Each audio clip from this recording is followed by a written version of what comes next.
Right, good morning all of you. Good morning, sir. So done with the newspaper reading? All articles? Anything useful?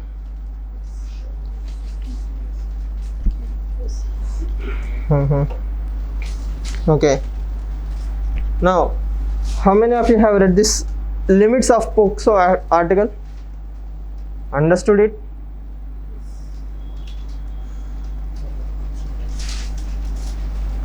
Nihar?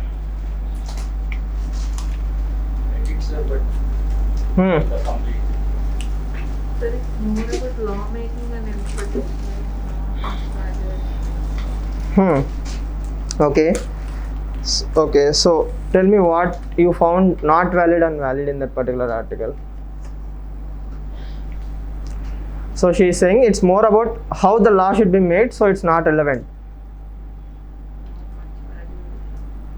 Not much value addition. Okay. Yes. Anyone else? Sir, in the entire article, the basic definition of rape which was like not there, and also they are talking about the sexual intercourse, whether it is with consent or without consent. Like in the earlier articles in the Hindu only, they have properly told like anything without consent is considered as rape, but here they are totally going against the same. Okay. Right. So now the basic problem is when you read newspaper article, you see one particular dot, right? Okay. What is creativity or what is imagination? Einstein has said one thing. Please understand this. Anybody can link A to B. Like A to B, point to point. You are graduates. I don't need to come here and tell you to read this particular article. It defies common sense, right? But can you link it to something else so that you can use that particular article? For example, marital rape. Okay, simple concept is marital rape. If you go by that particular standard, more than half of Indian women are married before the age of 18. Now it is slowly changing. Prime Minister Modi has recently said we have to increase the age of marriage to 21. Yes? Okay. Sorry, my iPad locked me out. Okay. Yeah. So before the age of 21. So if you marry someone below the age of 18 and if you have intercourse with her, with or without her consent, it's still rape under POCSO Act. But the Marriage Act says it's not a rape. Yes or no? There is a contradiction between all these things. That is what is needed from you. There is no consistency in Indian laws. You cannot have marriage under the age of 18 being legalized and consensual sex below the age of 18 as a rape. Yes? Yes or no? So as a policy maker, if you don't know or if you cannot think of all the stakeholders involved in this particular case, right, it is very difficult in policy making, governance, and you cannot apply the same logics in ethics case studies. That is the most important thing. If you take any ethics case study, what are the ethics case studies testing in you? Your ability to include all the stakeholders. Yes or no? Clear? Now, going by this particular case, the person who has consented the relationship, they are happy with it. They don't have any problem with it. Yes? So, should it be acceptable to the society? Can you bring in societal morality? Yes or no? And there is one line which clearly argues it's the age. It's a very difficult age bracket, the adolescent age. Yes? The de facto consensual cases are complicated. You are in a particular age bracket. You are very emotional. Your hormones are very high. Right? So, I can manipulate you to give you a consent. Yes? So, how do you know that you are being manipulated? In that age, probably you don't even know. Yes? Yes or no? Now, what do we do about this particular case? Or how do we take it to the greater society? Teenage pregnancies are a common issue. Yes? Lack of contraceptives, that is also a problem. Sorry? Anemia. Anemia. Okay, but again that is a that is a long term solution, right, or a different kind of option. So what is the problem with all these things? What does that tell you about the societal morality and the constitutional morality and the executive's position? We cannot say government should make a law like this or should not make a law like this. Protection of Children Against Sexual Offences Act was introduced to protect that particular individual below the age of 18. Now link it to Juvenile Justice Act. At the age of 16 or 17 you commit a murder, right? So the court have or the executive have power to declare you as an adult and treat you like a adult. So why not give the same leeway to someone at the age of 17 for his or her choice? So all these are moral questions, yes or no?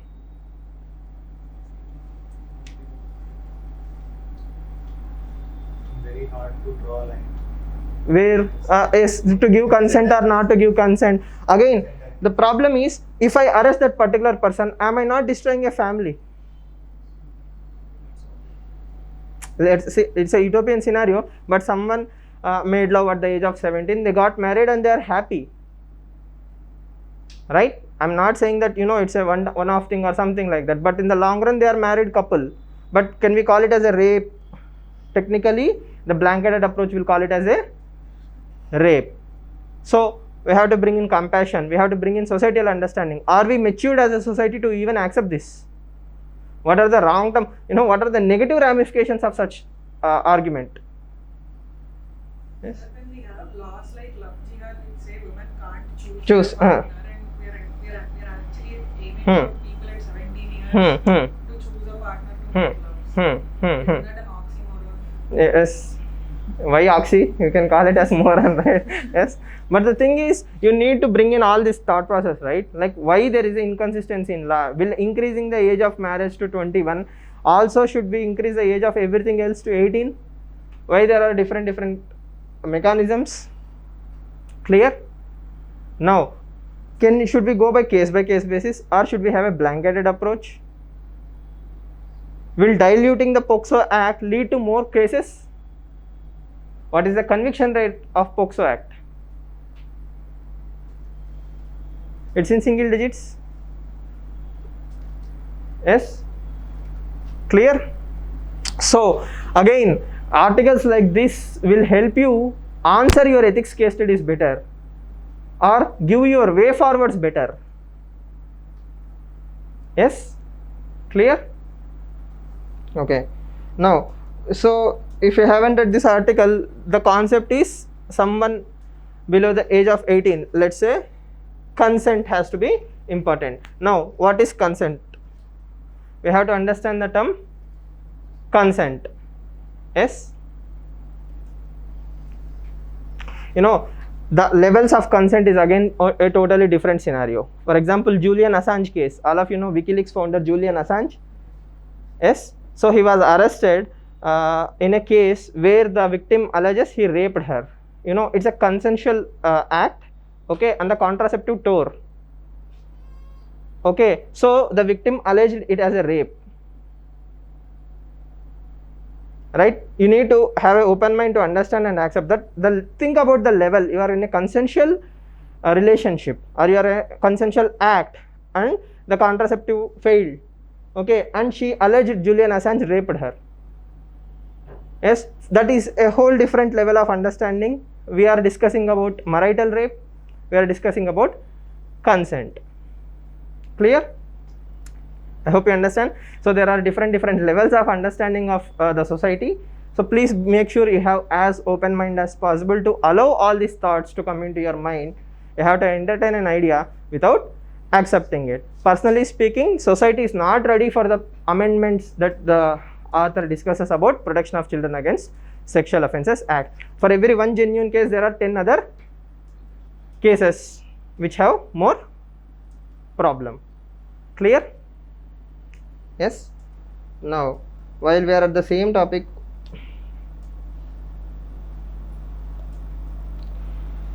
there is one more article by Shailaja Chandra. She used to be Chief Secretary of Delhi, right? So she wrote an article about the demographic distress. So lot of prelims terms and important terms for the society, right? So here also the discussion about contraceptives and total fertility rate comes into the picture. South Indian states have achieved the demographic dividend, whereas North Indian states are yet to reap the demographic dividend. But without proper planning of population, it is going to create a demographic disaster, as like she used the term demographic catastrophe. Okay. Now, for basic understanding, the National Population Policy 2000 achieves replacement levels of fertility. What we call as total fertility rate is 2.1. As most of you know, North Indian states have higher total fertility rate. Again, it can be a society based question. Family policy in India is failing because of illiteracy and religious beliefs. Comment. You need to be ready for such kind of questions, right? Yes. Our family policy in India is biased against women. Family planning in India is biased against women. It is the women's burden to get the operation. Okay, tubectomy versus vasectomy. It's most of the time it's the woman who has to go for the operation or any kind of treatment so that the men will be safe. There is a myth, right? Patriarchy. So if I go for sterilization, I will become weak, right? So it's a truth. And as she quotes in that particular article, not even Kerala is exempted from that particular argument. Even in Kerala, the process still relies on female sterilization up to 88%. Right? This particular paragraph. That means women are going for the treatments rather than the men. That is a clear bias against women. Yes. So this is so if a family policy question comes, you not only have to tell what government is doing, what societies are also doing. Right? Clear? Now, why it's very important for the society?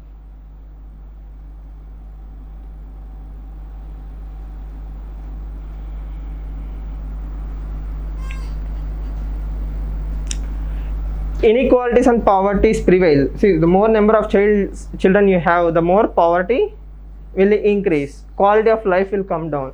Unnecessary complications. And also, it's a common tool for communalization. Yes? As Hare Krishna used to say, geometrical progression, arithmetic progression without any facts. Those are stereotypes, right? Yes, it's not like we are saying. Yes or no? So the total fertility rate should be for entire population. And again she quotes empirical data saying, even in Kerala and Tamil Nadu, even among the illiterate women and also among minorities. Yes. So if you can achieve it there, you can achieve it everywhere. The problem is persuasion, social persuasion, moral persuasion, societal incentives. Yes. You also can bring in that particular Abhijit Banerjee's rapid trials, RCTs, right? Control trials. You can give incentives for women to have less number of children. If patriarchy breaks down, you will have a say in how many children you are going to have. So all these dots have to be connected. So is national family policy a failure because of government implementation, or is it because of society?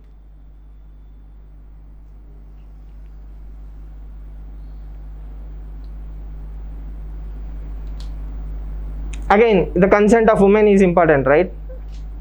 Your mother-in-law will have a say, father-in-law will have a say, your husband will have a say, except you. Can that be argued? Or is it government's failure? See, government is creating new tools or making contraceptives easily available. ASHA workers are delivering, door-to-door contraceptives. Yes, they are encouraging women to go for limited number of children. Child spacing, that means have decent amount of space between two children, 2 or 3 years, so that you can recover in health. So ASHA workers and governments, Anganwadis, all these things are doing a lot of things. Government has introduced a lot of schemes. For example, she talks about a particular injection where this method generates impetus given the helpless woman. So injectable contraceptives, that means in a sense for 3 months you won't get pregnant, so that will reduce unwanted pregnancies. Yes, during COVID you must have heard about shadow pandemic, and at the same time COVID also led to spurt or boom in unwanted pregnancies. Yes, so all those things are happening. Why? Because of the awareness generation or acceptance of the society. So we cannot blame government alone, right? All the time we cannot bash governments that they are not doing anything, you are not doing anything, and at the same time we cannot go to the extreme measures like Sanjay Gandhi during emergency, forced sterilizations that created a fear of the entire family policy system. Yes or no? In the North India is afraid of this entire sterilization process because of a forced sterilization campaign. People used to come, government officials used to come and drag men into the trucks by force, okay, like street dogs. That was the kind of terror that was created by during the emergency period. Again, that won't work, right? And we cannot emulate China. We love China so much, we want to copy everything from China. Yes, again we cannot go for one child policy. Thanks to China's adventure, the world came to realize it is not feasible. Yes. So also we have to consider the economic angle, like Definitely. That is where RCTs are coming into the picture, right? If you have only one child, let's say for example, I will give you tax incentives for this many years, or I can encourage so many things, right? Again, I cannot fight with religious arguments. There are certain religions which believe that using of contraceptives or limiting the childbirth is a crime. How do I persuade them? But the same religious people in a different state, in a different part of the country, are okay with having 1 or 2 children. So it's about persuasion and societal awareness. See, you have to see the benefits of having 1 or 2 children, right? The entire community has to realize that having 1 or 2 children is very healthy and we can have a good family life. Yes. And a balanced sex ratio, sun preference. So sun preference, meta sun preference is also one reason why there are more number of children in the country. And the problem is, girl child, beti bachao, beti padhao, and all these things are taking up, but not to the level of replacing the meta sun preference. This is where you bring in Amartya Sen's missing girl child. Yes, millions of girl child are missing in India because of meta sun preference. So foeticide, infanticide, all this comes into picture where from the society angle of meta sun preference. Now,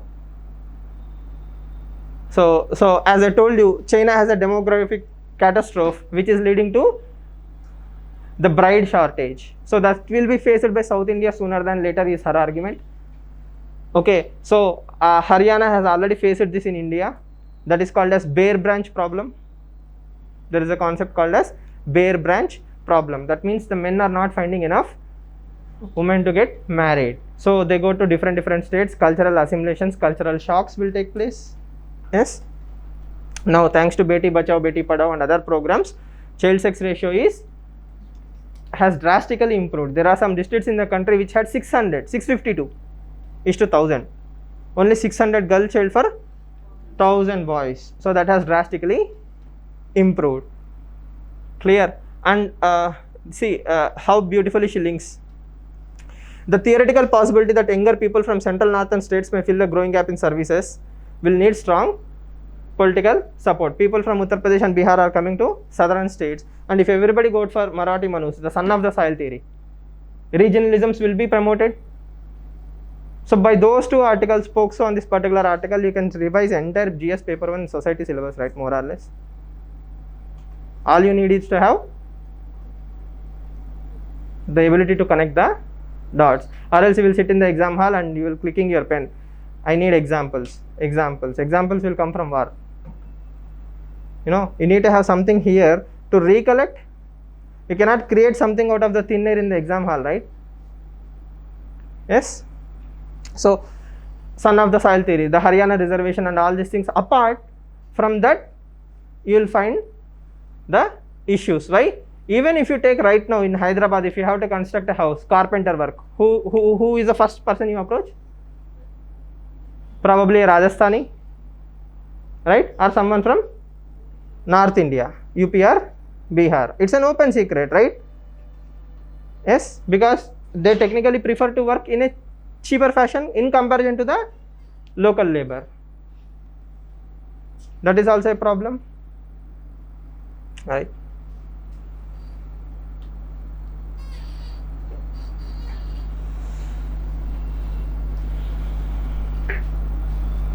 So again, delimitation article, the constitutional amendment, you get an opportunity to revise the delimitation. Why delimitations were stabilized? To achieve the population stabilization. So are we going in that particular direction? Clear? So any questions? Right. So again, as I keep saying, logic will take you from A to B, but only imagination will take you from A to anywhere. So in the exam hall, nobody is going to ask you what is national population policy. They will always throw some creative thing. That is where you have to start solving the question. And most of the students in the 2020 mains GS paper 3 also wrote the same quad question. Yesterday I told you, right? Quad is moving away from military to trade. That is the question. But everybody thought it's from trade to military, because we know only one dimension, right? But we don't know the opposite direction. Yes. And there are 2 articles in quad. Tell me, haven't we discussed the same theme or same essence in different terms? Isn't it what the same conclusion we came to yesterday?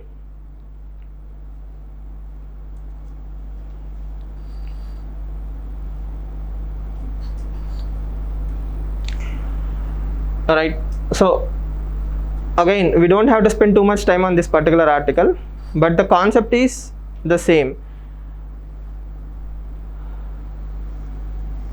The first one is free and open trade, and the second one is involving ASEAN and Indo-Pacific countries. That is what we have discussed. By involving everyone, we are not giving scope for China. So China cannot do adventure in Indian Ocean by blocking the trade with so many countries at one go.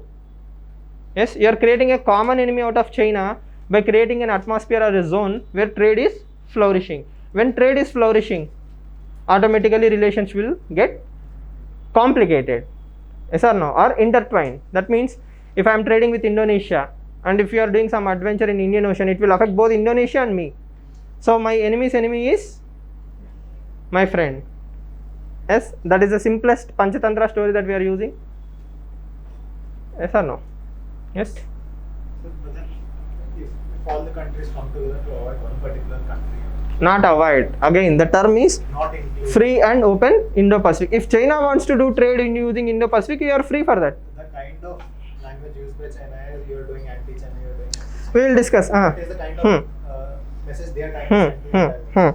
So by creating, or at least this group being branded as anti-China, wouldn't that again elevate China's position as? See, there are we are killing 2 stones with 1 bird, right? For example, if I promote Indo-Pacific, I am also killing BRI.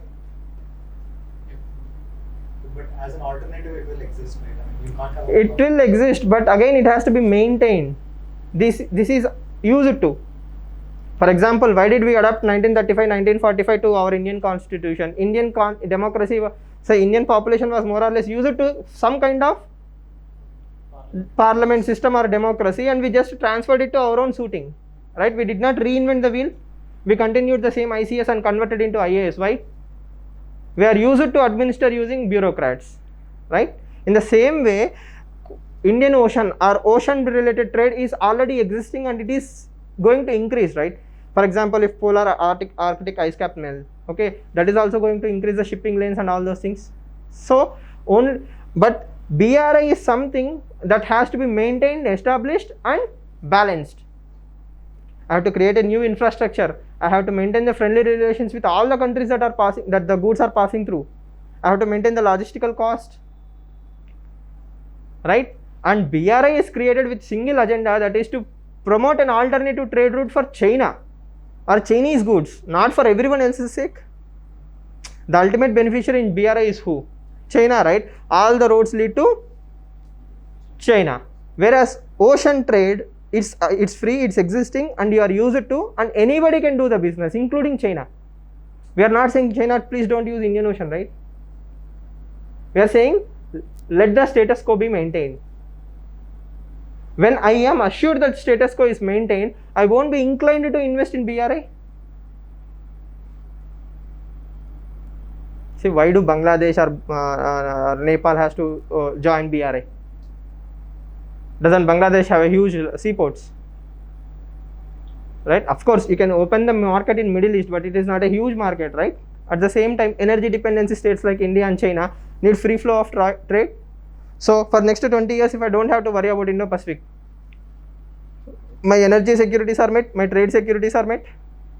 I can plan the economy for $5 or $10 trillion according to that. But if every other day you are saying I am sending a submarine in the Indian Ocean, then in 2040 somebody reading the international relations between India and China will be asking, was India sleeping? No, right? We can proudly say no, we saw what 2040 China can do, so we prepared it from 2010 onwards. So again, Quad is not overnight success, right? As Lionel Messi says, I'm an overnight success because of 17 years and 4 months. Yes, now whatever the Quad benefits we are seeing today is because of the groundwork or the proactive thought process. And we have to encourage China also, right? Without Ladakh, we wouldn't have been here. Clear? I hope you understand. Yes, it's a very simple story. See, IR is a story. As long as you remember it as a story, you will obviously understand it very nicely. As long as you complicate it as just few random lines, it is going to create a lot of problems. The simplest way to remember IR is think every country as a person. Every person will have ego. Every person will have friends. Every person will have neighbors. So there are some neighbors where you say, hi, hello. Where some of your neighbors you send sweets. Some neighbors you shut the door as soon as you saw them. Yes. So the same personality trait can be imbibed in IRs. Okay. So why do I need Indo-Pacific? At the same time, if somebody is coming and promoting Indo-Pacific, what is the benefit for them? What is what is Japan and USA getting out of this deal? The only outlier is Australia. We are dragging Australia by force. Please come and join. But China and Japan are natural enemies. They have a long history. But also they have good trade because of the geographical limitations of Japan. USA and China, the two superpowers, right? So in a multipolar world, they are going to be kings. Yes. And luckily for us, we are being in a position of kingmaker. We can balance everybody. And in the entire Raja Mohan article, you must have noticed one thing. He uses the term strategic autonomy, strategic. Everything he says strategic. He never even uses the word non-allied movement for even once. But how is it different from non-allied movement? Yes or no? Non-allied movement's core philosophy is what? Strategic autonomy for our own growth. See, I laughed at this particular line. We put China to shame by manufacturing one vaccine, right? Okay, see, commitment of financial support by US and Japan, logistics support by Australia, manufacturing and managerial capacities of India. I mean, see, that is the power of Indian marketing, right? We created one vaccine and we are replacing the manufacturing capital of the world. We are the manufacturing hub of the world. No, it's not a bad thing because in business it's always about perceptions. So we are giving such an image to the world that we are the alternative manufacturing hub of the planet. So if you want to set up shop, come and set up shop in India. Right? With one thing, if we can do this and attract so much good, right? Let's say iPhone came, Apple came, or Tesla came, so many other companies came, we will start advertising more and more, and we will create a easy perception that we have replaced China. That will attract more investment. So it's a funny thing, but it's a good sense in a right sense, right? Understand?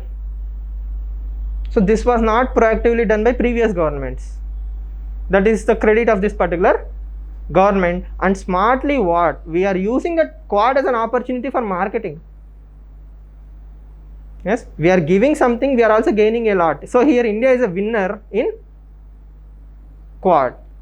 See, think about 1970, think about 2020. In 1970, USA threatened us with war if we go and liberate Bangladesh. The same country is now, we are calling it as best friends, strategically close. We will collaborate. So what changed? That is what Raja Mohan article discusses. Clear? And you have to give the credit where it is due, and this is all possible because of the 1-2-3 nuclear deal done by Prime Minister Manmohan Singh back then. So that brought India and USA closer. It closed all the backlogs. I hope you understand. Clear? Any questions on this particular article? That policy of framing the things actually we did continue in the long run. Like BJP is good at framing the policies. Like, if at all they did something Good. So they'll frame it to such an extent that all the countries will recognize it. But, So that is what I am saying, marketing, right? It's a good thing, and we are totally milking it. will it be continued in the long run? Because I am sure we are setting a new template, right? See, we are now entering into an agreement where we cannot walk back. You are telling China, I am closer to USA, and at the same time you are telling to USA, I have my own obligations because of the land boundary agreement. So I will be closer to you, but not as much as you want me to. At the same time, we are telling China, don't be afraid that we are not taking away Tibet. Okay, so that is an agreement. Tomorrow you cannot change, right? Whosoever is in power tomorrow, right? Rahul Gandhi, Yogi Adityanath, or someone else also, that is something they cannot walk away.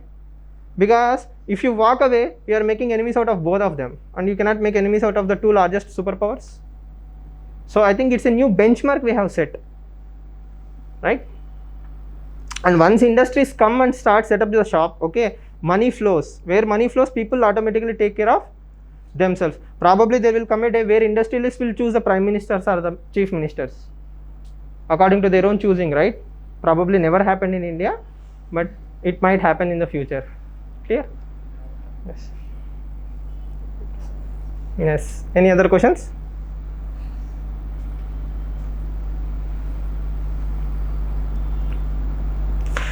So again, remember prelims wise, ASEAN, SCO, BRICS, all these are whether we are members or not. India is chairing BRICS this year. So what is the significance of BRICS? How do we balance? Among all these things, one country we don't discuss is Russia. So are we actually moving away from Russia? Or Russia has lost its own relevance?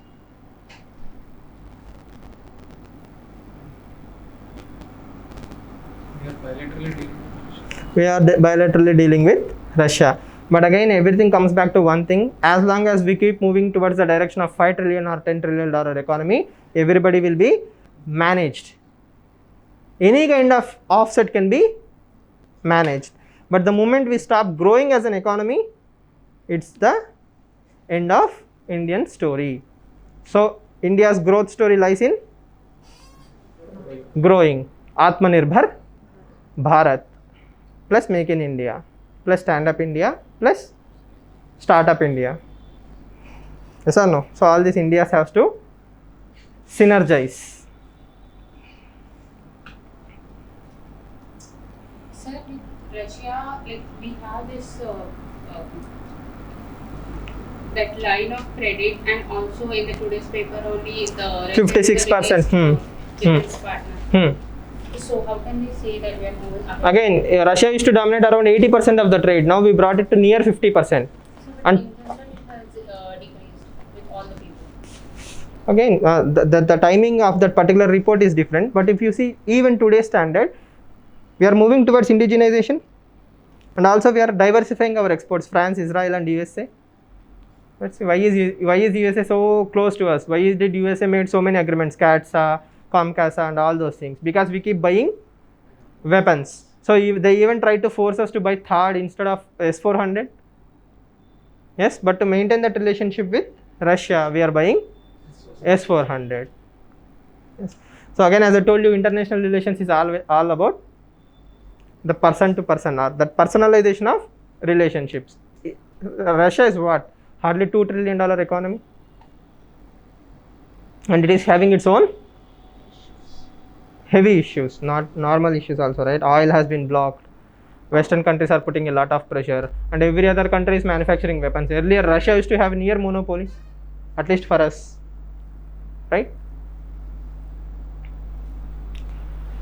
So again, as I keep saying, understand things simply. It will save you a lot of time and energy. The more you complicate, the more problems you will face. And the discussion about South Korea, denuclearization, Myanmar, all these things are important. India, Myanmar. We cannot force Myanmar, right? Can we? So that is what they told America, don't intervene in Myanmar internal issues. We told UK, right? Whatever is happening in India is our own internal issue. So USA cannot entertain the idea of intervening in Myanmar, right? So we'll see how it goes. So can we see the matter of discussions between the bilateral countries had decided the relation between the two countries? In fact, like SCO, we have the matter of discussion is something different. Terrorism, such kind of things. Quad, we have different topics to discuss, and this has kept India in a complete strategic position. Rather than like we are moving towards one. That is what C. Raja Mohan's article totally discusses, right? We are entertaining BRICS, we are entertaining SCO, we will manage Quad, and at all the same time, we are being very strategic. See, I will tell you how sarcasm can be. So there is a line where he criticizes the entire Indian foreign services in one line. Delhi small band of realists. Okay, everybody has a prism of biasness. I am afraid that if I go closer to China or if I make something out of Quad, I am appeasing China, I am appeasing USA, which will anger China. So don't do anything which angers China. That is one school. There is one school which believes move away from China, move closer to US. And again, all these relations as permanent, there are no permanent friends and enemies. So very few realists are being very pragmatic, and they are balancing with everyone. Everybody needs us also, right? It's not like we need them. Everybody also needs us. If tomorrow China becomes superpower on par with USA, who is going to balance China? The only country anywhere in geographical proximity is India. Sooner than later, you need me, and I know that. This is how we have maintained the exactly. relation with everybody. The relevance of every country is That is what I am saying, right? Old wine in new bottle. The non-allied movement is still alive, but we will call it as strategic autonomy, because as I said, individuals will also have ego. And if I say make in India again, you may not appreciate it. But if I call it something else, you feel something new has been introduced. Clear? So that is what. Okay. And real politics is very important, right? You have to balance that relations. And what if Donald Trump is re-elected in the next elections? Hypothetically, we move closer towards China. That can happen. We don't know the future, right? Anything can happen. Tomorrow China might break the quantum computing. It might bring everybody to their knees. Rare earth metals can be blocked. At the same time, we might develop into a superpower. We might go for a breakthrough in innovation. We might become the superpower when both of them will come to us. Good scenario, right? Likely scenario, yeah. Yes. I know, all these discussions would never have come if Lalu Prasad Yadav was made Prime Minister. We would have been in dark ages. Yes, happily. So because we have some progressive Prime Minister, at least we are having this kind of discussions. If it was left to Congress or some other coalition parties, we wouldn't have had these discussions. We would have discussed about 2G scam, 5G scam. Yes. And again, remember, thanks to COVID, we are focusing on the important issues. Yes, on record, I know I am saying this, but thanks to COVID, we are focusing on the real issues. And thanks to China, we are forcing about cyber abilities and Quad also, and border agreements also. Or else we would have been discussing Uniform Civil Code or Citizenship Amendment act, and the easiest is love jihad. So in a way we owe debt of gratitude to China and COVID. COVID came from China, so ultimately China, right? Yes. Okay. So pole position, State Election Commission. No, think of the beauty. In 2 months, if we can do so many good things, in 5 years, if you focus only on the good things, how much productive the country can be. Yes, and it is possible. But that comes with good leadership at least. Yes, The opponent as well. we have good leader, right? See, Is it inherently we are going to face a very great leadership? crisis. Yes. We have that this in future. It comes with a good opponent as well. The opponent is other countries. Not There is this Indian Express article by Komi Reddy. Have you read it? A few weeks ago, I think there is this Mr. Komi Reddy, REDDI. He wrote an article about Rahul Gandhi. He's saying, Rahul Gandhi will be heralded or remembered for generations together if he can revive the opposition. Everybody will have tattoo of his name on his hands. Okay, so more or less he wrote this. I mean, he didn't write the tattoo thing, but he literally mentioned that everybody will have a photo in their homes if you can revive the opposition. If you change, one single person is blocking the entire opposition. There is a idiom, right? Mahabharata, Dhritarashtra Prema. Right? So the mother is so blindly, loving her son to protect him, even at the cost of destroying the entire nation's progress. Yes or no? You may not be powerful, but you need to have some kind of opposition voice, and that is stifled because of Dhritarashtra Prema. Yes, the same thing happened in emergency with Sanjay Gandhi. Yes or no? Indira Gandhi was blind to all the atrocities committed by Sanjay Gandhi. So probably that is why Jayalalitha, the Prime Minister or other family, they don't have any hereditary right. So they become effective leaders, probably, hypothetical. Yes. Again, yes. Supreme Court has done a great service to the democracy by reinforcing the principle of autonomy of state election commissioners. State election commissioners should be free. They should be autonomous, right? Or else there will be a crisis of institutions. Everything that an institution has done or will do will be second guessed, and that is not good for democracy. Yes or no? See, anyhow we will discuss all these things in ethics paper, but remember this.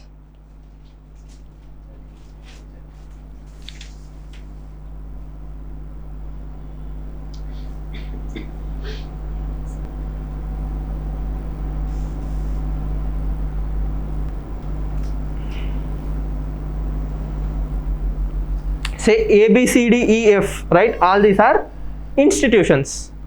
All these are institutions. Can institutions run on their own? Can institutions run on their own? Let's say A is UPSC, Election Commission of India, CBI. All these are institutions. Here X is a person. So X will be in one of these institutions. If X is morally inclined towards constitution, right, the institution will also be more or less neutral.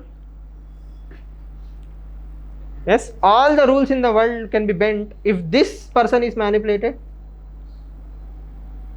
Yes or no? So let's say a election commissioner of India is biased towards a party, not towards constitution, because after retirement he will be appointed as governor to some state, hypothetically of course, right? So that is not a corruption because it hasn't been done yet. Only after you retire I will give you the governor post, right? So while you are in the position itself you are being compromised. You have compromised your values towards that political party. So you are bending the rules to do favor to that political party. Yes. Now the problem is X will retire one day. X will retire one day. He will become the governor. Then Y will come into the picture. Y is biased towards constitution. He is not corrupt. morally corrupt. Okay, corruption can be many kinds. He has done a decision which appears like it is favoring to a particular political party, which appears to be a favor to a particular political party. Now, will he be trusted? No.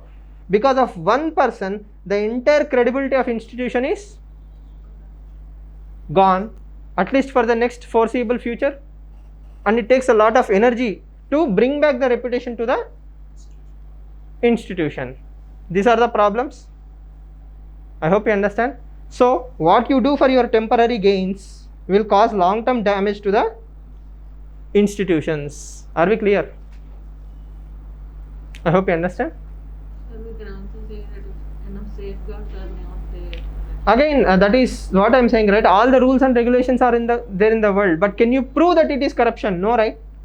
I cannot prove that you did this particular favor to a political party because of loyalty to that political party. I cannot prove that. Why?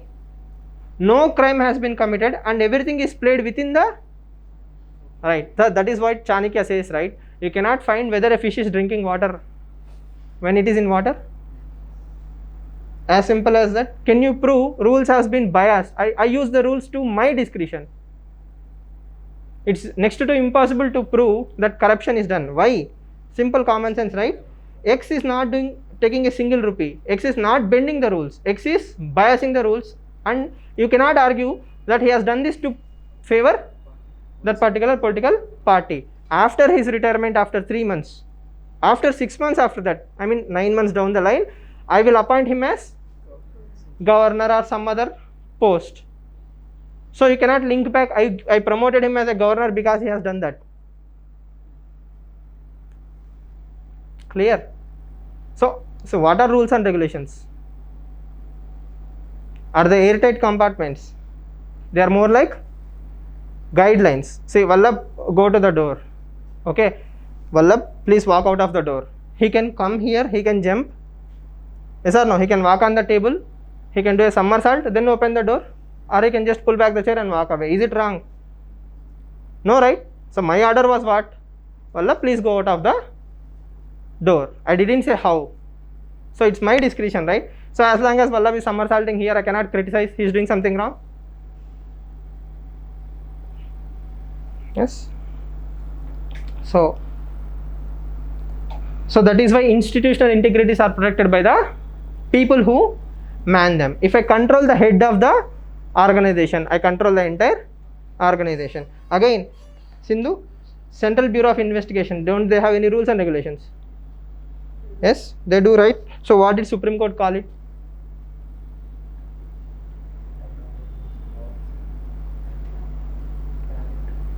Supreme Court called it as caged parrot.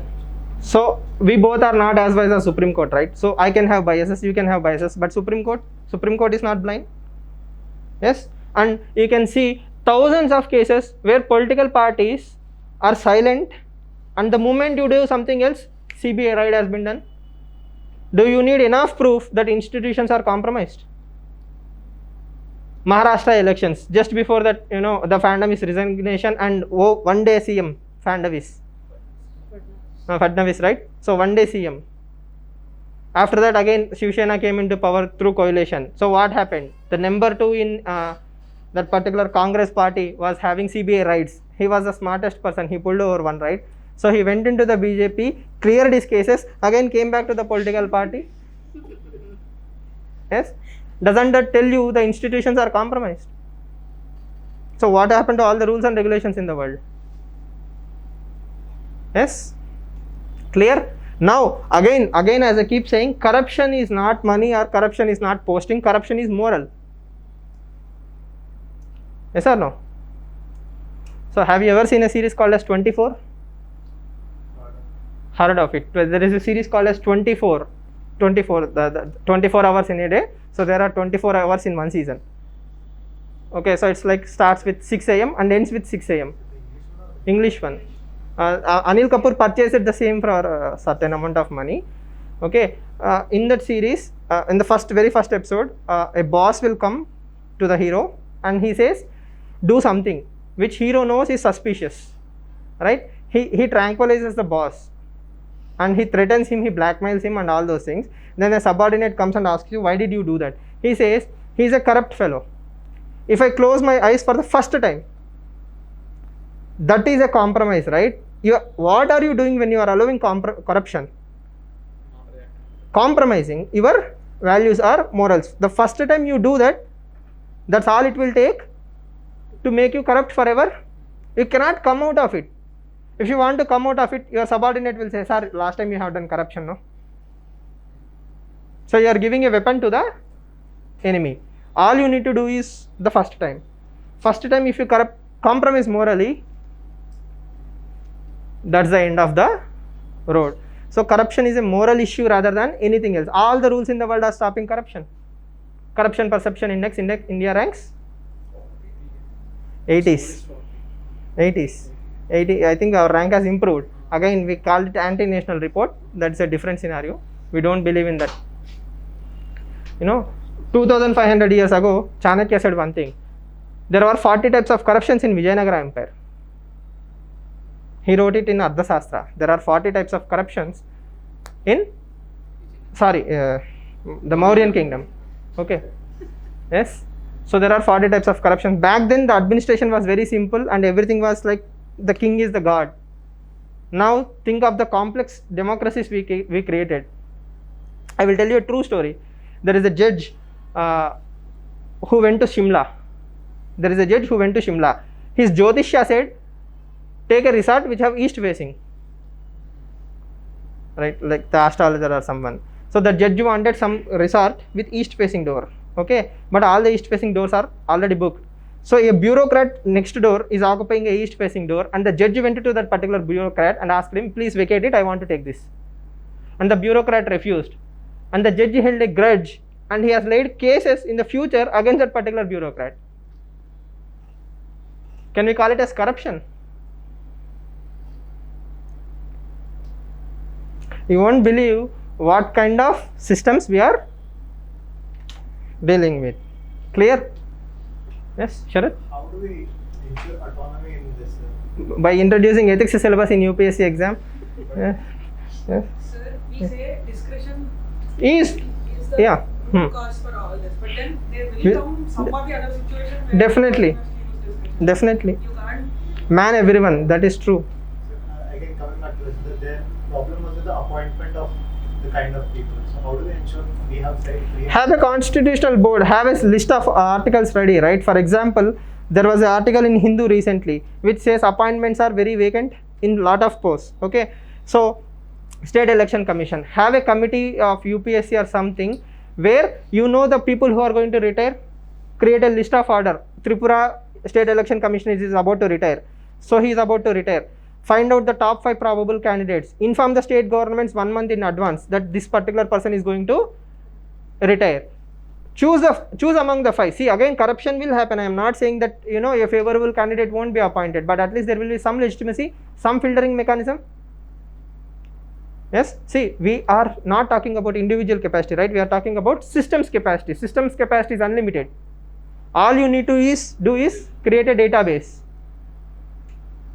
Yes, CBI director is about to retire. 1 month before that, start a proceeding from UPSC, constitutionally autonomous body. Choose the 5 most senior people in the CBI entire department. Vet out, do a background information, IB checks. Right? If there are corruption cases pending against him, remove him. Clean person. Push him in. So this is the central doing the same entire thing, right? So what if the central curates a list? Again, seniority cannot be bypassed, right? You Santosh, Aditya, Vallabh and Nihar, okay, are the 5 most senior candidates. I cannot bring in Sindhu and say, she is the right candidate. Some kind of leeway or leverage will be reduced. See, again, systems are never perfect. Systems have to be made perfect. They said it is bad, but then how do we go with it? That's why- Cooling off period, for example, the governor cases, right? Like after retirement, after you do some favor, you cannot be appointed whatsoever in any government post for 3 years. Not even as a director to temple. 3 years you are totally cut off from the government whatsoever. So all your bhajan is going to work out only after 3 years. Will you have the same incentive? See, the moment you retire, your own driver won't start respecting you, right? Sir is retired, okay, chalo. For 3 years, if you are not in power circles, will you control the same kind of power? Power abhors vacuum. The moment you give 3 years cut-off period for everyone, somebody will occupy that 3 years, right? Somebody will become you. Somebody will develop the same connection. So 3-year cooling off period in all the states at all the levels. No direct connection whatsoever with government. If you want, join a think tank and keep suggesting.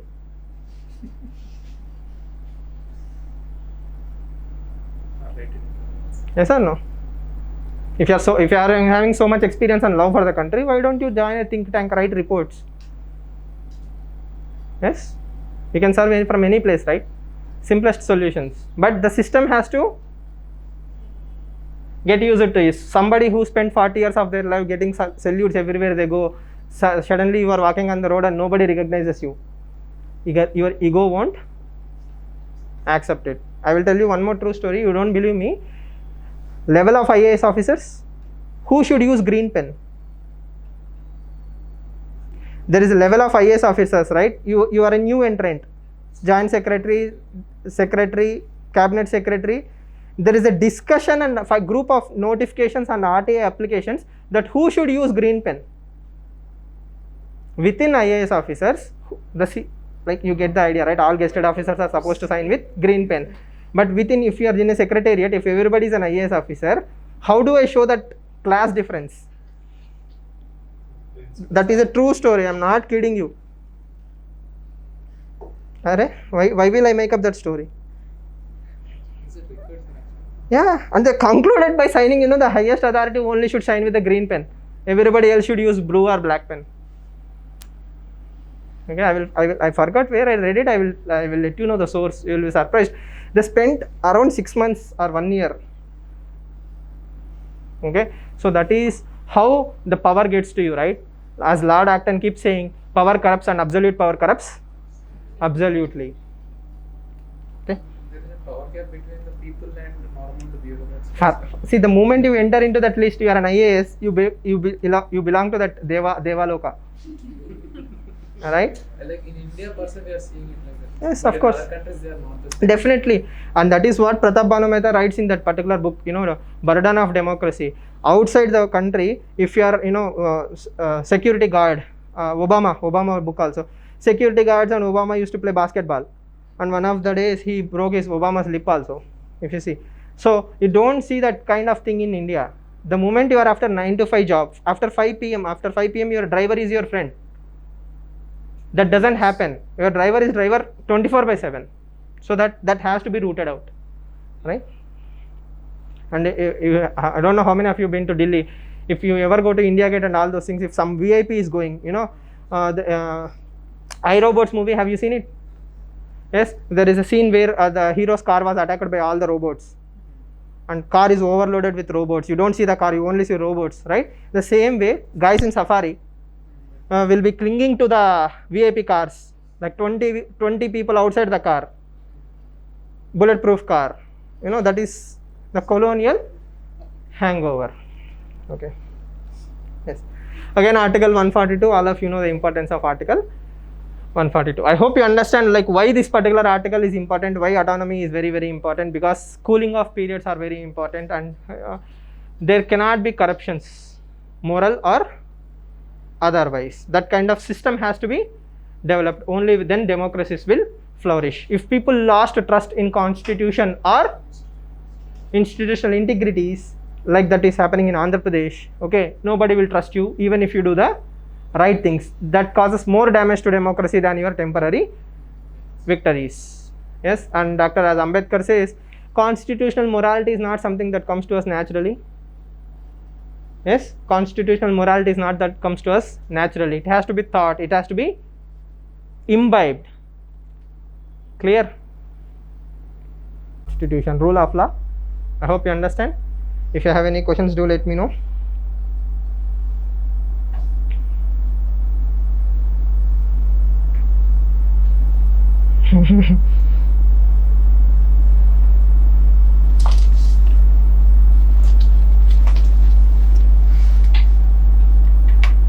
Yes, again, please read this particular article. In Indian Express also there is an explain. The same logic applies. How institutions can be destroyed by biased political leaders. So here there is a tussle between the Lieutenant Governor and the elected governments of Delhi. There are two precedents. There are two Supreme Court judgments. In one judgment, the Supreme Court says Lieutenant Governor cannot override the decisions of democratically elected leadership, and he still have discretionary powers in extraordinary cases, right? So the present bill that is introduced right now will give more discretionary powers to Lieutenant Governor. So the thing is, Governor or Lieutenant Governor, again we have to accept that Delhi is not a proper state, but somebody has elected someone and you are being appointed by someone who should have more power. Yes or no? So that is the question. So if this bill is passed, it will give more power to the appointed person rather than elected people. Yes, but Supreme Court says otherwise. Two Supreme Court judgments in the last 5 years says otherwise, that elected people should have more power. They should have the right to do what they feel is good. Only when you feel they are doing something abnormal, the discretionary power of the Lieutenant Governor comes into picture. Now in this case, every decision taken by executive should go through someone appointed. So aren't we diluting the people's mandate? Is one more question to ponder upon. Clear? So definitely mains question, because it has been asked earlier also. So a definite probable mains question. Do read that particular article on Indian Express editorial. There is an explain article.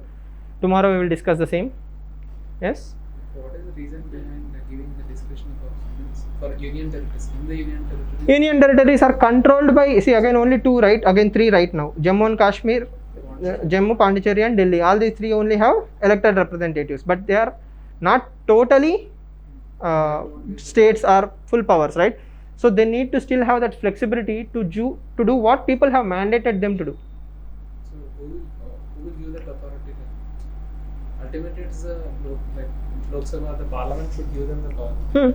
So if the government is not willing to share the power with the, Then there is no point in having assembly, right? Assembly is only waste of time. they are maintaining in the same manner. At present, they are maintaining it in the same way. Like At present, Delhi Delhi Assembly or Pondicherry Assembly have more power. At present they have. Now you are removing that power and giving it to the Lieutenant Governor. Then what is the point of having assembly? Right? So here assembly should be given more power. Again, see, we have to understand democracy. Delhi people will have a voice. They elected someone to make them hear that voice. So if Lieutenant Governor is coming, central government do what it feels is right. The populistic pressure will be eroded. Right now, Arvind Kejriwal cannot do anything which will offend the Delhi population. But tomorrow I might pass any judgment without being accountable to the population of Delhi. So assembly money is waste, elections are waste. Yes. Delhi statehood, again it's a controversial issue, right? Because there are a lot of complications. Delhi being the capital also. If it is Goa, we would have made it a capital. So the best thing is make Hyderabad capital and make Delhi a state. at least Yes, land rates will increase. So please keep saying. See again, Hyderabad is free from all the natural disasters, right? We don't have floods, tsunami. Floods, urban floods, we can manage. even historically. Historically, we are important. We will call it Bhagyanagara if you are happy with it. Okay, fine. Yes. We give it a leverage. Incentive. If you want to make it Bhagyanagara, make it a capital. We have airport. We have huge amount of land. We can grow in all directions, right? Unlike Chennai, Mumbai or Delhi, we can grow literally in any direction possible. Yes, we are more or less in the center of the country. Deccan Plateau, very stable, free from earthquakes, volcanoes, tsunamis.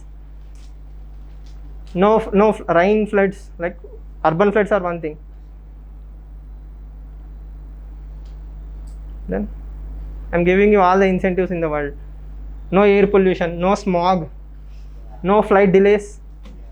Sir, Hyderabad is one of the most Most polluted cities. In mine, Delhi is number 1 in the world. Delhi is rape capital of the world. Delhi is the most polluted city in the country, apart from Kanpur and all those areas. Again, burden of Haryana, Punjab and all these states on Supreme Court will reduce. No adjacent states to block the roads. No railway tracks to block the roads. Yes, so many political advantages. Think about it. Even you think that's We have historical history also, right? Like 400, 500 years. We are literally in the center of the country. We are well connected with almost all the states. Yes, we will also have tourism.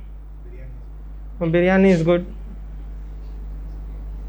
Then what is missing for Hyderabad not to be a capital? Tell me one reason why Hyderabad cannot be a capital. we should be taken out to the greater.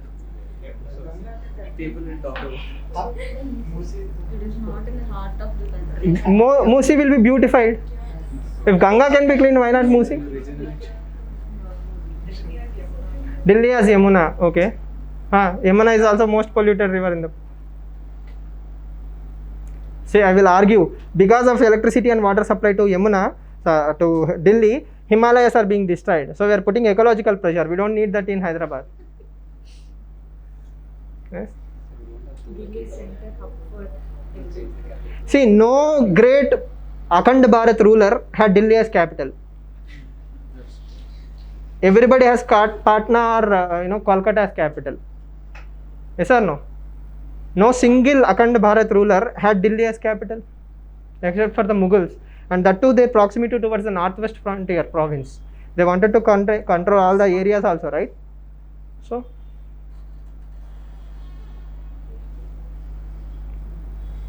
Colonial hangover. colonial. We also have colonial buildings, right? Lot of colonial buildings in Hyderabad. Yes, we have Golconda Fort. We just like Red Fort, you can also have a flag fort. Right? So, yes. Tell me one good reason why Hyderabad is not a good place for a capital. Hyderabad is not Worst in the place. heart of- Best place, yeah. Safest place. Sorry? Sir, it is not in the heart of the country. Well, Delhi is in the heart of the country. Delhi is in the remotest corner. 80% of the population is far from Delhi, right? The poor people of Andaman has to go all the way till Kolkata for high courts. Yes? Yes? So people don't know Hindi properly, so Hindi properly. Hyderabad is a dialect. They will learn. Or we will teach them Telugu. What is it? Again, think about it. Except from the Hindi belt, every other state has their own mother tongue, right? Marathi, Gujarati, Bhojpuri. Yes, everybody is an MP. Yes. Telugu is called as Italian of the East. It's one of the sweetest languages ever. It is also classical language. Yes, Telugu is called as Italian of the East. If you don't know, it has the Fibonacci sequence. Italian of the Italian is considered as a most romantic and sweet language, right? No. What do French? Okay, fine. Okay. Yes. Telugu is a classical language. Then Brand promotion as well. think about it. I was saying Fibonacci sequence. If Dan Brown made the Fibonacci sequence very famous, we have poems in Telugu which follows Fibonacci sequence. So it's one of the rare achievements, right? You don't see it in everywhere. You can find it in Sanskrit, of course, and Telugu has the direct influence of Sanskrit also. So we are promoting Sanskrit. We have the powerful and richest god on the planet. Yes, nearby Tirupati. From all the way till Delhi, you fly to Tirupati. So Telangana, Hyderabad to Tirupati is very near. Yes. And we are closer to RSS, Nagpur. Yes. Then I don't see one good reason. Like, give me one strong reason. All intellectual people in the room. So don't we think Hmm. that central politics is far from southern state? That is why we are bringing it to the center of the country, They right? developed so much. Where Like central government is far from the southern country. we develop. So bringing That is the reason we are why developing developed. so much. Okay, probably. And also maintaining the equity. Probably now it's the time for other side also to develop, So right? we will vanish. Yes. No. Northeast is still ignored. Northeast we are still ignoring. Oh, okay, fine. Have a 3 months rotation period. 3 months in Delhi, 3 months in Agartala, 3 months in or 4 months in Hyderabad. 3 capitals. Yes. The 3 parliament sessions, right? Conduct one in Delhi, conduct one in Northeast, conduct one in Hyderabad. Or all the 5 capitals, one year, one rotational system. Once you have the money, Why? What is it for cabinet? All you need is a 4-floor building, right? Any software office will do. State legislatures, yes, state legislators will be used for parliaments. Yes. Again, coming back to the Hyderabad argument, I am totally pro Hyderabad as a capital. Yes, I have 2 agendas. One is to have small states. No, small states. Like there is one state which has to be made into small state. That is one one agenda. The next one is to have Hyderabad as the capital of the country. The first one, like second one, may or may not. First one. Why second one? Why? What is the issue? You must like we must keep it in that point. Like we must brand it now. We will. If we brand it, we can. President did also come and stay here for Excellent point. Even president comes for summer retreat. Rashtrapati Bhavan. Yes. Then in between Western Ghats and Eastern Ghats. we we are. don't have a metro, sir. Why? We have a metro, second largest metro in the And country. starting comes your metro. See, in 1991 they started. In 2010 then completed. Right. So if you make Hyderabad as a capital, you already have established metro. And see, when I say capital, you are not bringing all the officers, right? Like you are bringing in only certain population, not the entire Delhi is moving to Hyderabad. Then Supreme Court will have benches, Southern bench and North bench. See, Kolkata, I can argue that there are a lot of natural disasters, cyclones and all those things. Visakhapatnam, there are cyclones, disasters. Mumbai have its own monsoon issue. Sorry? Pune. Okay. It will be very closer to a particular NGO organization, so it might not be politically free.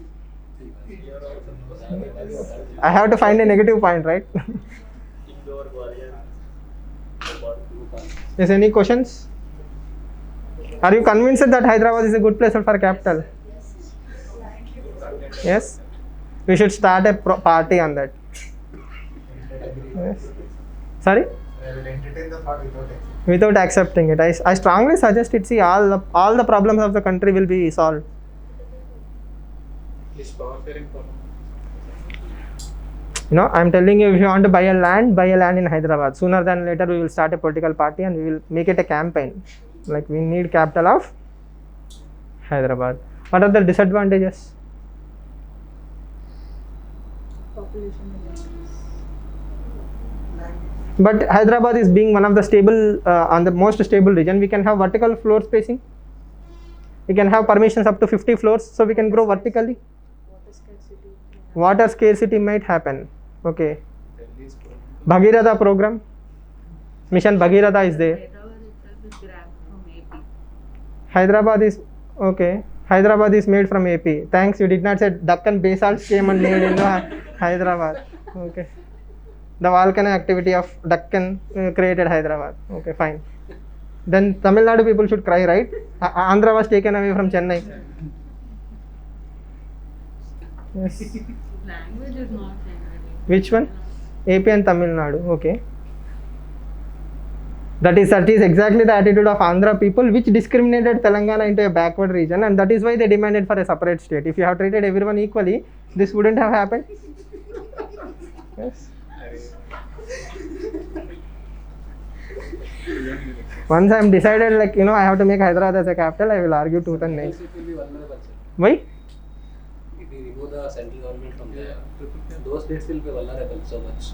Which one? For the anything you can say, the development. So gradual approach, right?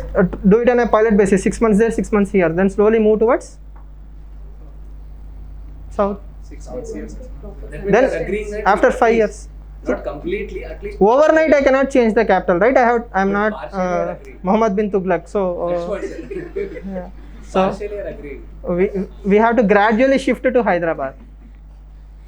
Yes, Again, it's not demonetization to do overnight, right? It's like a change of capital. So we have to do it gradually. We have to create that infrastructure, acquire lands, create government quarters. No, why did they come here and have sessions? Have sessions, okay. No consistency. If you change the Lot of political problems, the lobbying, the farmers bill, all these things are happening because of the proximity, geographical proximity, right? Not any other proximity. So if you want to develop a region, take away the power center from that particular region, right? So it will be hard for you to lobby in that area, so that developmental activities will actually take place. So I'm offering you a geographical solution to a political problem for 10 years. Develop that area and go back. No? Aditya? Going back answer. Again, that is what we know, right? First let them come. Sorry.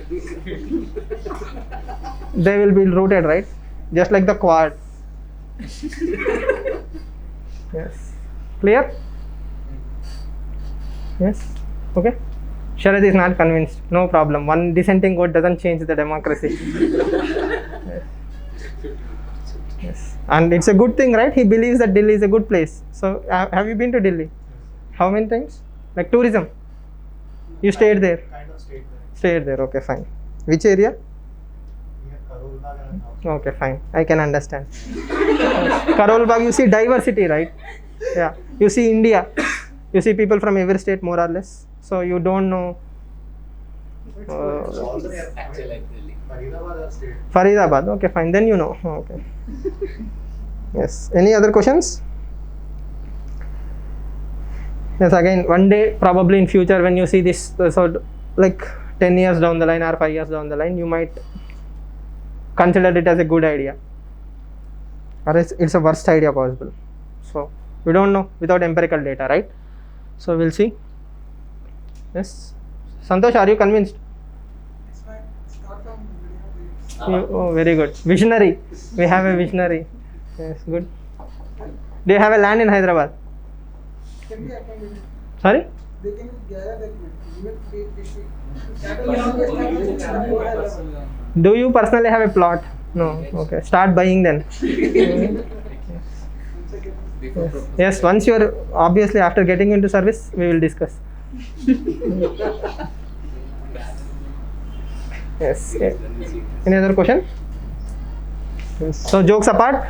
So I think in my mind at least it makes a rational sense that moving the capital might jolt the entire Indian political system out of the time tested ways. So what we call as creative destruction might happen in the country, or destruction might happen, I am not sure.